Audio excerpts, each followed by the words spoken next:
ya, perjanjian lama itu adalah kitab suci yang ditulis sebelum Yesus datang ke dunia. Itu perjanjian lama.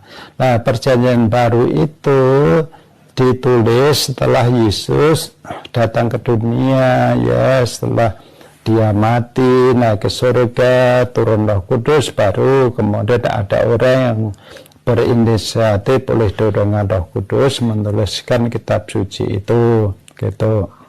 Nah, perjanjian lama itu apa? Sebenarnya perjanjian lama itu perjanjian yang diawali dari Tuhan dengan Abraham. Nah, perjanjian itu bunyinya bagaimana?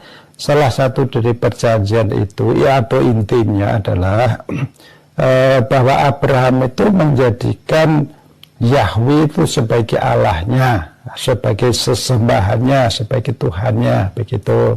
Kemudian Yahweh atau Allah itu menjadikan Abraham dan keturunannya menjadi umatnya, ya, itu ada perjanjian seperti itu, ya. Kemudian untuk untuk membuktikan perjanjian itu bahwa Abraham setuju, maka kalau Abraham setuju disunat, kalau tidak setuju ya tidak usah disunat, begitu. Lah ternyata Abraham setuju sehingga dia mau disunat, gitu, dia dan keturunannya disunat.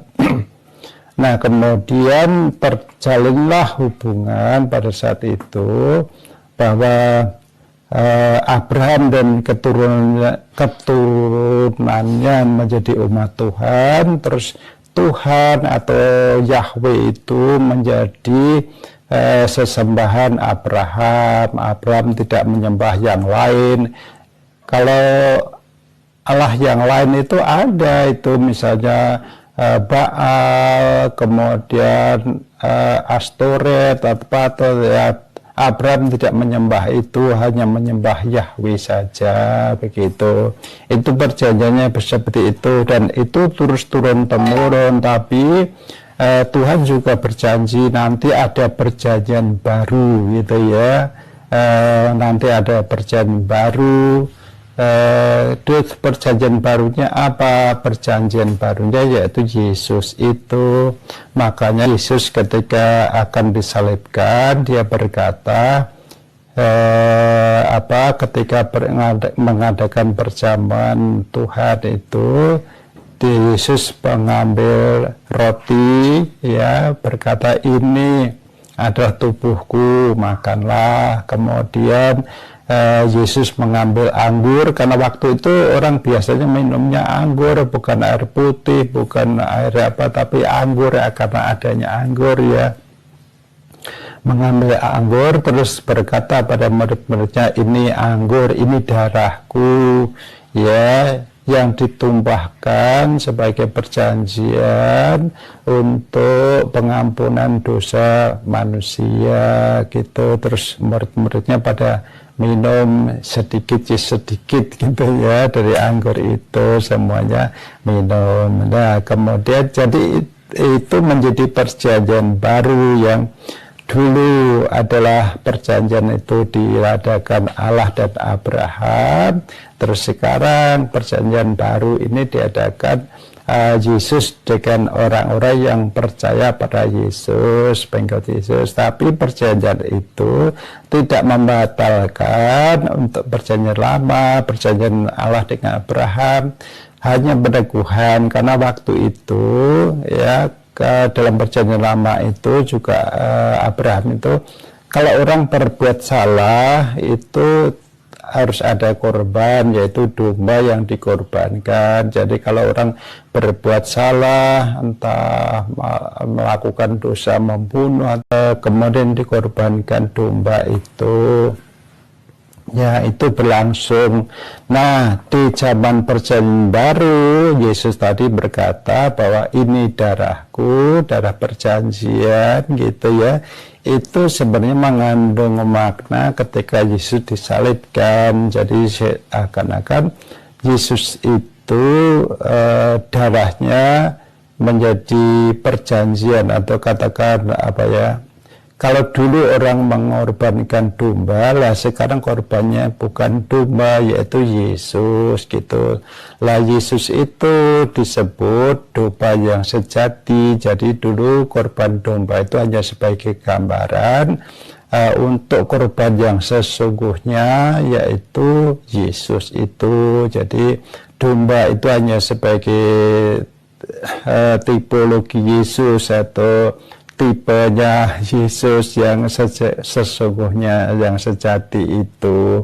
Sehingga perjanjian baru itu korbannya Yesus begitu. Jadi korban Yesus itu untuk menggantikan korban domba. Kalau domba pada zaman dulu itu kan setiap berbuat dosa, bahkan setiap tahun ada hari raya korban bagi orang Israel sana. Nah, jadi berulang-ulang begitu, tiap saat, tiap tahun diadakan korban begitu.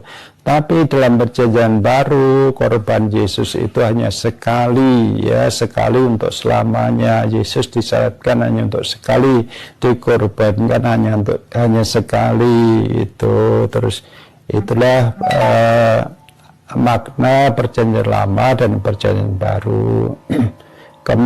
Jadi dalam perjanjian baru itu yang percaya Yesus itu berarti dosa-dosanya sudah diangkut oleh Yesus yang sebagai domba itu, dan kemudian dosa-dosanya diampuni, baik dosa yang lalu, yang sekarang, yang hari ini maupun hari yang akan datang, itu akan diampuni oleh Tuhan Yesus. Untuk dosa yang akan datang, untuk dosa hari ini, untuk dosa yang telah lewat, itu orang harus mengakuinya, ya, mengakuinya di hadapan Yesus dan dan percaya bahwa Yesus itu mati atau dikorbankan, disalibkan untuk menghapus dosa dia, untuk mengampuni, pengampunan dirinya gitulah. Dengan dosa yang dihapus melalui Yesus itu, dia boleh menghadap Allah gitu. Kalau zaman dulu kan kalau orang itu bersalah ya nggak boleh menghadap Allah karena ada perbedaan. Allah itu maha suci, maha kudus, sedang manusia tidak bisa tidak kudus, penuh banyak dosa, sehingga tidak bisa menghadap Allah gitu. Tapi dengan adanya Yesus, maka orang itu dosanya, yang percaya Yesus itu dosanya diampuni dan kemudian boleh menghadap Allah begitu, karena dosanya sudah diampuni begitu. Nah, siapa yang dosanya sudah diampuni? Ya orang-orang yang percaya Yesus. Lah yang percaya Yesus itu bagaimana tandanya apa? Tandanya dia diberi Roh Kudus oleh Tuhan Yesus. Kalau tidak diberi Roh Kudus ya dosanya tidak diampuni gitu. Lah siapa yang punya Roh Kudus itu? Ya orang yang percaya Yesus. Kalau nggak percaya ya tidak diberi Roh Kudus begitu. Terima kasih telah menonton. Sudah subscribe belum ya? Jangan lupa ya. Thank you.